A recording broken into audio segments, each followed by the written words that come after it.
Good evening and welcome to NewsNight. Tonight we'll have all your international, national, and local news. I'm Addie Deal. And I'm Devin Ami. Tonight we'll have more details about a few deadly natural disasters that are happening around the world. Hear about a plane crash in Maryland that left hundreds of people without power. We'll also have our reporters tell you about more recent crimes in the local Pittsburgh area. We'll also have more details about a catfish that turned deadly in Virginia. All this and more coming up on NewsNight.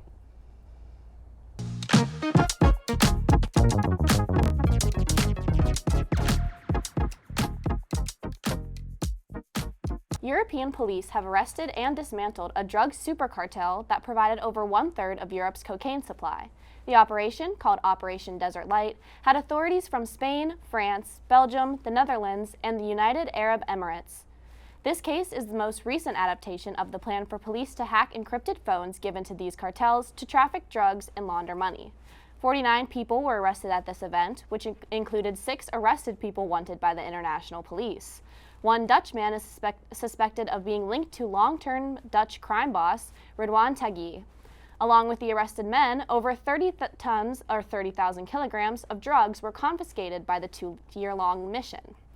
The main focus of this mission was the cocaine imported from South Carolina via the Netherlands, where most of the early arrests took place in 2021. A video was released on YouTube that featured the search and seizure of the main suspected houses. This video featured the large houses and multiple luxury cars in each mansion.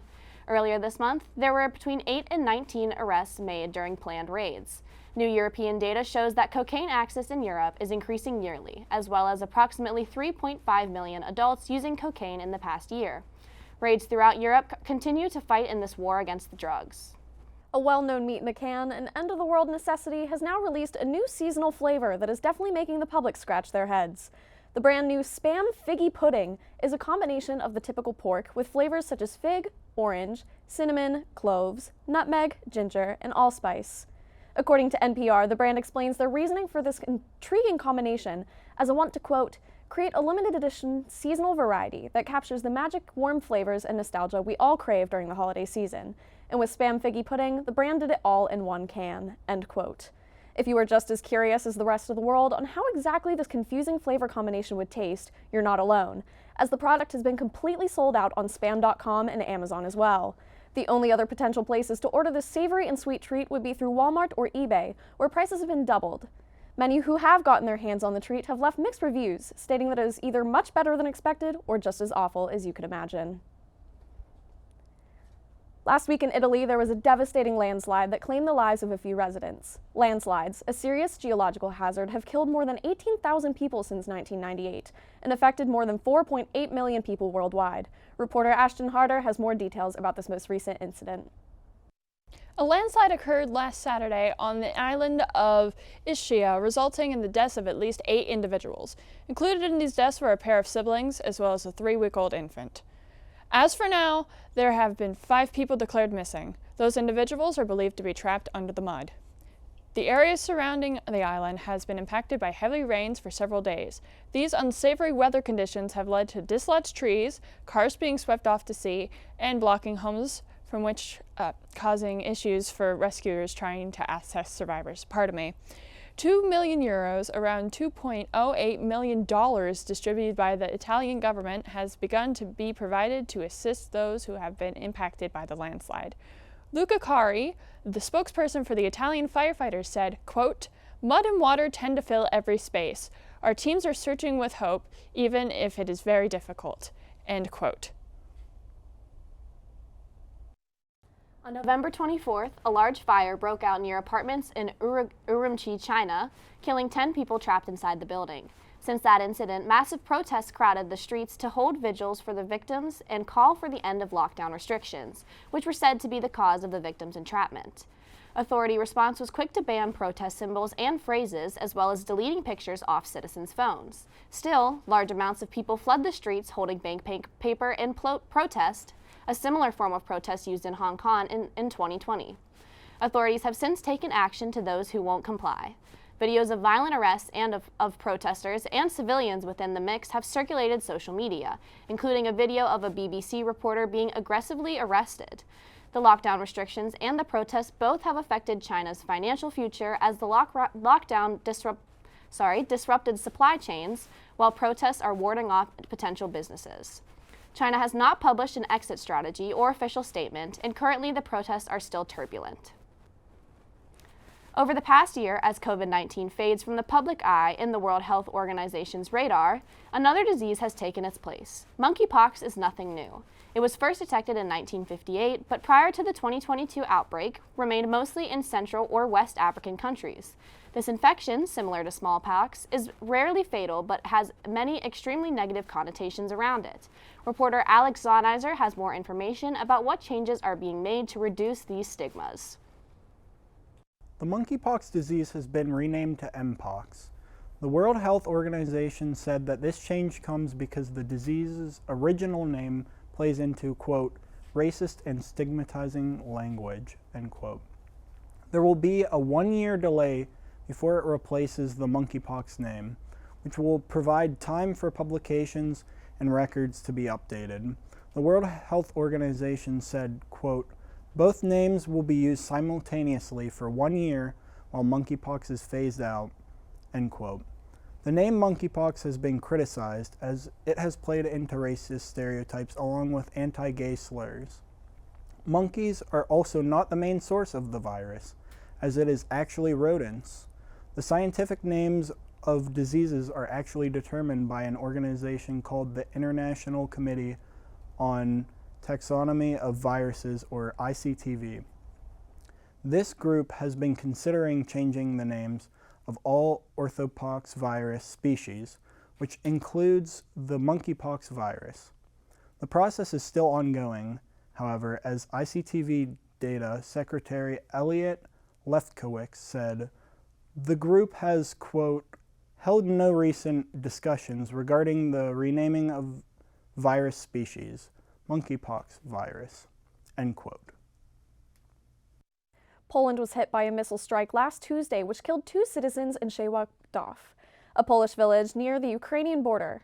Poland's president has spoken out that there was no evidence that the Russian forces were the cause. He deemed the incident as, quote, an unfortunate accident, end quote. He then claims that the strike was an unintentional attack from Ukraine's anti-missile defense. This claim was also supported by NATO and the United States after an investigation which concluded that the missile was meant to be an interception to an oncoming Russian strike. However, in a TV appearance, Ukrainian President Zelensky denies that the missile was from his country. He stated, quote, I have no doubt that it was not our missile or our missile strike. I want us to fare, and if it was the use of our air defense, then I want that evidence, end quote.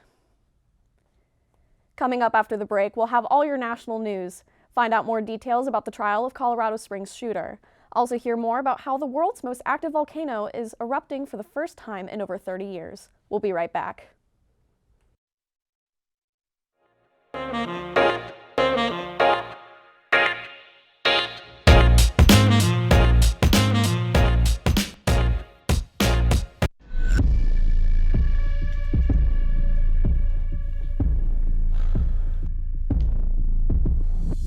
Regular physical activity is one of the most important things you can do for your health.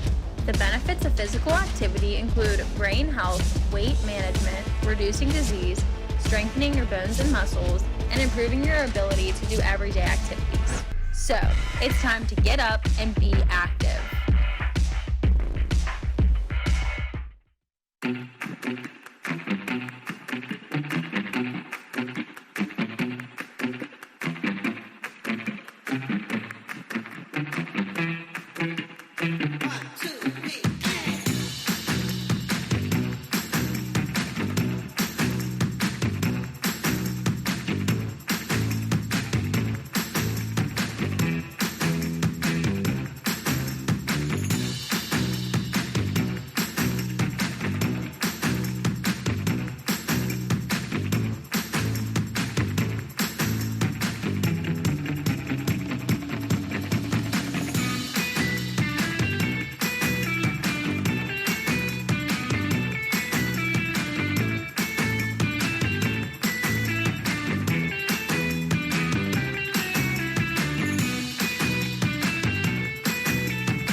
After shooting 5 people in a gay nightclub in Colorado Springs, the shooter is beginning his trial.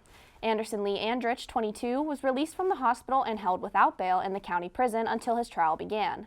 Andrich was beaten outside of the nightclub after committing the crime by attendants of Club Q before police arrived, causing him to have multiple visible and internal injuries. Once the trial began, reporters claim that Andrich had trouble with speech slurring when telling the courtroom his name. In order for lawyers to prove the crime was a hate crime, they must prove that the shooter was motivated by bias, such as a hatred for LGBTQ+ individuals or those of a differing gender identity. Defense attorneys declared Aldrich to be non-binary and to refer to them as Mix Aldrich throughout the trial. This request came from a months earlier bullying incident involving Aldrich on an online platform. Aldrich was reportedly bullied by his classmates through YouTube videos making fun of Aldrich's weight, financial state, and interest in Chinese comics, according to the Washington Post. Prosecutors did not adhere to these guidelines, however, referring to Aldrich as he and claiming that the gender identity would not change anything in the case. According to him, Aldrich's next trial date is set for December 9th. A small plane recently crashed into power line towers in Maryland, knocking out electricity all across Montgomery County. There were 2 people occupying the plane who were stranded for hours, almost 100 feet in the air. Before being rescued, officials had to make their way up the power lines in order to both ground and bond the wires to ensure that no one would be electrocuted with stray static or electricity. Both occupants of the plane suffered multiple serious injuries, including hypothermia. However, none were life-threatening. Across the county, there were well over 146 power outages, with numbers fluctuating throughout the day, but these issues were eventually solved. The 2 occupants of the plane have since been released from the hospital, and there is an ongoing investigation as to why the accident had occurred. With 8 main islands inhabiting over 140 volcanoes, there has always been an anticipation of volcanic eruption in Hawaii. 2 of the world's most active volcano sites are located on the islands, and few new eruptions have started since 1984, until now. Reporter Ashton Harder has details about the most recent developments from Hawaii. The world's most active volcano is erupting for the first time in almost 40 years. Mauna Loa, located in Hawaii, started its eruption last Sunday night after a series of earthquakes. By Monday morning, lava had begun to stream from the summit. It has been reported that officials had already warned about the eruption weeks in advance. The island residents have been instructed to stay alert, although the lava was predicted not to have any impact on populated areas. Warnings have also been placed for ash, volcanic gas, and thin glass fibers, called Pele's hair, being carried downwind.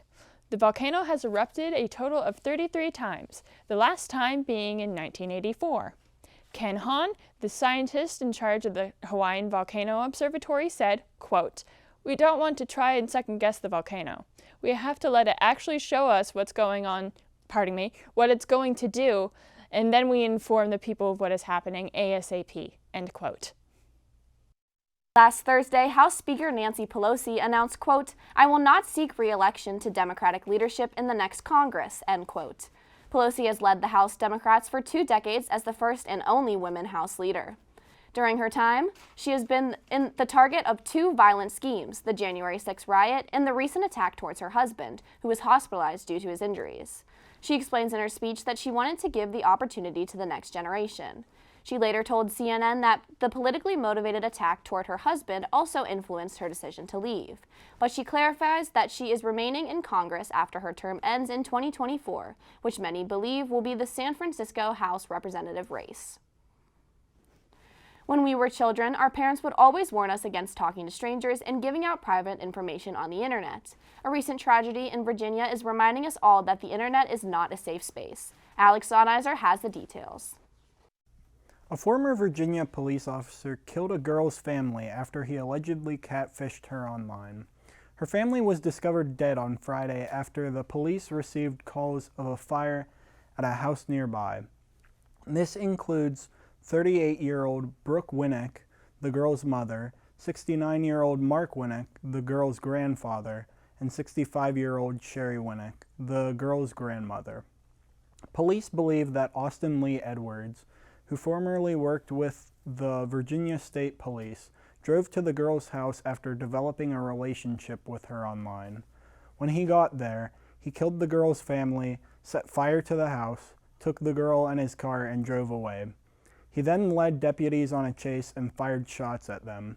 The chase ended when Edwards drove off the road and was shot and killed by the police. Edwards was with the Virginia State Police from July 2021 to October 2022 when he quit. He did not show any behavior that needed investigation during this time. Washington County Sheriff Blake Andis said, quote, "It is shocking and sad to the entire law enforcement community that such an evil and wicked person could infiltrate law enforcement while concealing his true identity as a computer predator and murderer. Our thoughts and prayers are with the Winnick family, their friends, officers, and all of those affected by this heinous crime." End quote. A Florida woman is accusing Kraft Heinz of misleading advertising based on the time it takes to prepare a single serving cup of microwavable mac and cheese. While the company markets its Velveeta shells and cheese as being ready in 3.5 minutes, Amanda Ramirez says that's only the amount of time each cup needs to be microwaved, and that the actual preparation process, from stirring in the water to letting the cheese sauce thicken, takes longer. Ramirez did not specify how long. A 15-page class action lawsuit filed earlier this month alleges that the parent company of Kraft Heinz sells more of the product and at a higher price than it would if it didn't mislead consumers about the pasta's prep time. The lawsuit seeks more than $5 million in damages and looks to cover consumers in Alabama, Georgia, North Carolina, South Carolina, Utah, New Mexico, Alaska, Iowa, Tennessee, and Virginia, who purchased the mac and cheese cups during the applicable statute of limitations period. It says that there are more than 100 such customers since the product is sold online and in stores across the country. Right after a short break, hear more about a homicide in Indiana, PA. Also, we'll have more details about a new car-free route along the Allegheny River. All this and more coming up after the break.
Allegheny County has purchased a 4-mile stretch of land to provide a car-free route from Pittsburgh to Sharpsburg by the Allegheny River.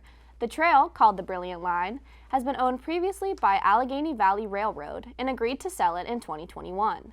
Allegheny County finalized the sale using $4.7 million in pandemic relief funding to support the purchase. The route will be a new leg to the corridor that Allegheny River Trail Park mapped out 12 years ago, which initially did not include the Brilliant Line due to initial plans falling through. The trail will go through many stops on the journey, including O'Hara Township, St. Margaret Hotel, the Waterworks Mall, and Verona. Before the trail will be available to the public, there is a lot of work that needs to be done. Making solid surfaces to tar over to make walking trails will cost several $millions. The trails that intercept the primary trail will also need negotiations as well as resources to support the endeavors. A complete timeline is unclear but will be released in the coming days. At 23 years old, Penn Hills paramedic Nick Theophilus has passed away from an ambulance crash in Pittsburgh. First responders were called to the scene in Shadyside, where they found Theophilus in cardiac arrest. He was sent to a hospital in critical condition and later died due to injuries. There was one other man in the ambulance at the time, riding passenger, who suffered from head trauma, facial lacerations, and a potential concussion. However, he was taken to the hospital in a stable condition. There were no patients in the ambulance at the time of the crash. As the shock of this event makes its way through the community, many that knew Theophilus mourn his passing while celebrating the man that he was. Pittsburgh EMS Chief Roland Romano told WPXI, quote, "The loss of one of our brothers and sisters in the emergency medical services field is a loss for all of us. The Pittsburgh Bureau of EMS is feeling this deeply, and we are reminded of the fragility of life on a daily basis and this tragedy. It is no exception. We stand with Penn Hills EMS and offer our heartfelt sympathies and ongoing support as the department mourns one of its own." End quote.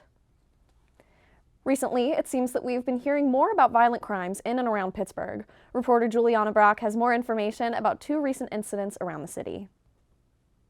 7 people were charged with criminal homicide after 19-year-old Hayden Robert Gareffa was kidnapped and killed. The story now evolves as the 14-year-old suspect, who was originally charged as a juvenile, is now being charged as an adult, making it 8 people charged in Gareffa's death. Gareffa went missing on October 20th, and his body was found on October 22nd in remote woods in Indiana County. It is now established that Gareffa was killed moments after being kidnapped on October 20th. According to WTAE, an autopsy revealed he was beaten and stabbed to death 30 minutes after being taken. Conflict occurred between Gareffa, who has autism, and 2 of the suspects on Thursday when he went missing. After a conflict Thursday morning, the 2 suspects came back to Gareffa with the 6 other suspects, and his kidnapping followed shortly after. All 8 suspects are charged with homicide, and bail has been denied. In other local news, a woman was found on the side of Interstate 579 at Boulevard of the Allies on Monday afternoon after being shot by her husband in the car. According to a statement from Public Safety, victim Shantoria Crew had a gunshot wound to her leg and was taken to the hospital in serious but stable condition. Crew told the police that she and her husband, Kevin Crew, were driving to her workplace when an argument began between them. Her husband accused her of, quote, not being truthful with him, then shot her in the leg with a firearm. According to WTAE, after being shot, Crew's husband asked her to continue driving, but she refused and put the car in park, then left the vehicle. Kevin Crew then took her place in the driver's seat and drove off, leaving his wounded wife behind. According to Kevin Crew's criminal complaint, the couple has been in domestic disputes before, and Shantoria even obtained an emergency protection order against her husband, which unfortunately expired. Kevin Crew obtained a firearm shortly after leaving prison in December of 2021. An arrest warrant has been issued for Kevin Crew. This month, the Pittsburgh Planning Commission declined to approve Point Park University's proposal to build a fence around the public open space at the university's Pittsburgh Playhouse, according to Trib Total Media.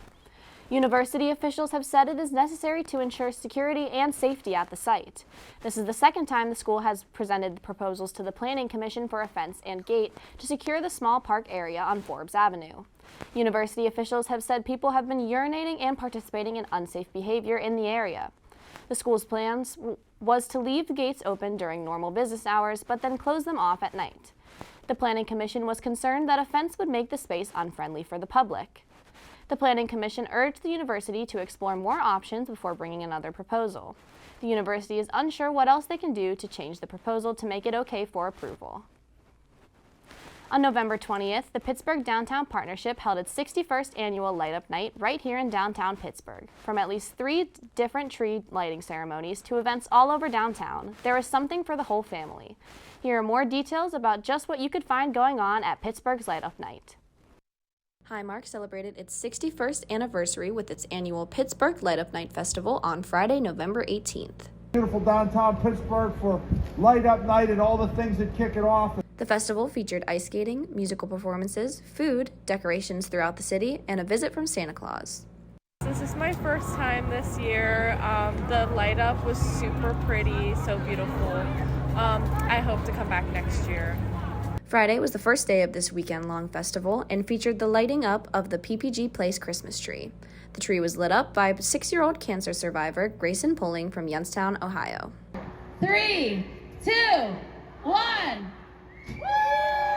Mayor Ed Gainey spoke in front of the crowd as the 61st mayor of Pittsburgh on the 61st annual Light Up Night.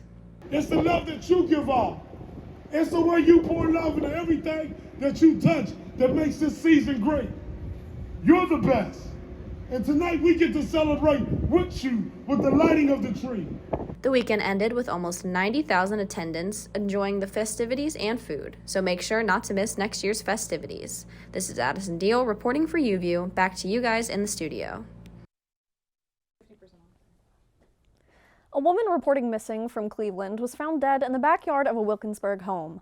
Adriana Taylor was officially listed as a missing person by the Cleveland police on November 13th. A report from the Allegheny County Medical Examiner's Office said Taylor was found unresponsive in the backyard of a home in the 800 block of Hill Avenue in Wilkinsburg on Saturday. Investigators hadn't released any additional details about Taylor's death. Allegheny County Police had said the Cleveland Department and the FBI in Cleveland were handling the case. On November 24th, nearby surveillance cameras in Wilkinsburg captured hours of police activity in Hill Avenue. In the video, obtained exclusively by KDKA, investigators were seen arriving in the area around 8:45 p.m. Thursday. People are then seen going in and out and around the house for hours. At one point, what appeared to be an investigative vehicle arrived at the scene and backed into a driveway alongside the house. Based on the surveillance video, it remained there for about 2.5 hours before pulling away. The Allegheny County Medical Examiner released an official cause of death Sunday afternoon, saying Taylor died from an apparent gunshot wound to the head. Right after a short break, we'll give you your local Pittsburgh weather report. Find out if we'll see some more sunshine or if we'll be battling the cold weather for a while longer. Stick with us.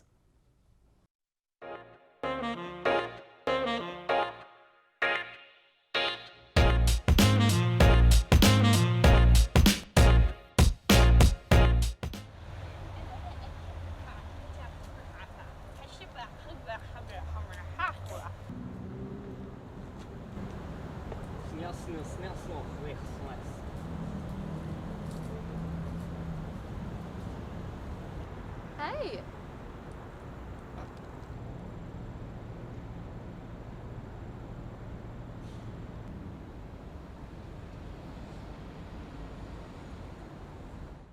Good evening and welcome to NewsNight. My name is Craig Ferkowski. Tonight, we'll cover all your international, national, and local news.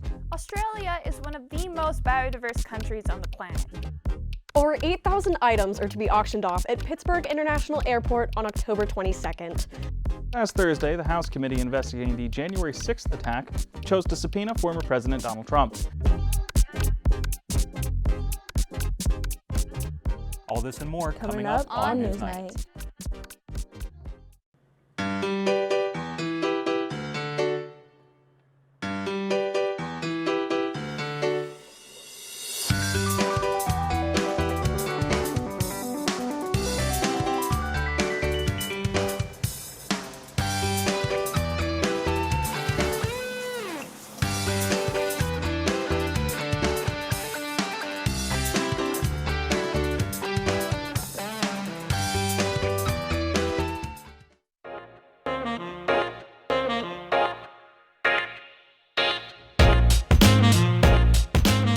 Now that Thanksgiving is behind us, we are ready for all of the Christmas cheer, and so are these friends in the UK. 3 white reindeer calves were born this summer and are now ready to join the rest of a UK herd on a tour around the country, according to the Good News Network. The 3 babies are named Mr. Whippy, Vanilla, and 99. They will be joining fellow reindeer in the UK to spread Christmas cheer. When they aren't flying Santa around the world, these reindeer live as a free-ranging herd at the Cairngorms National Park, where the snowy Arctic conditions provide the best vegetation. The weather this week has been all over the place, from bone-chilling lows over the weekend to yesterday's high of 58. You never know what to expect here in the Steel City. Weather reporter and world's most amazing birthday princess, Alexa Shawless, has the inside scoop to find out just how many layers you'll need this week. Thank you, Addie. Let's kick it off with tomorrow's weather. In true December fashion, the first of the month is looking to have a high of 36 degrees. The sun will hide behind some clouds, but luckily we won't be seeing any rain or snow. Though the high is around 36 degrees, the wind chill will make it feel more like 27. Make sure you're bundled up and get ready for that Pittsburgh winter. By 5 p.m., the sun will start setting, and overnight the temperature will drop into the high 20s. The rain will stay away overnight too, and the skies will be mostly clear. Now let's take a look at the rest of our week. Following tomorrow's 36-degree high, the rest of the week is climbing back into the low 50s.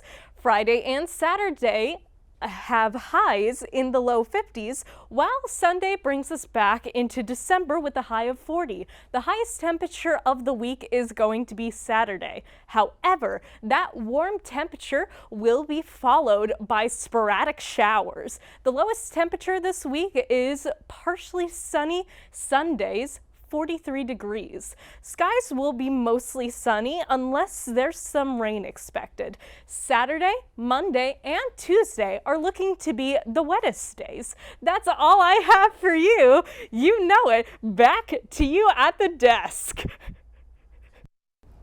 Thank you for tuning in to this episode of Newsnight. If you want to see more, check out our social media pages on both Facebook and Instagram at UView Television. You can also check out more episodes on our YouTube channel or our website at uview.pointpark.edu. I'm Addie Deal. And I'm Devin Amee. From everyone here at Newsnight, thank you for watching and have a great evening.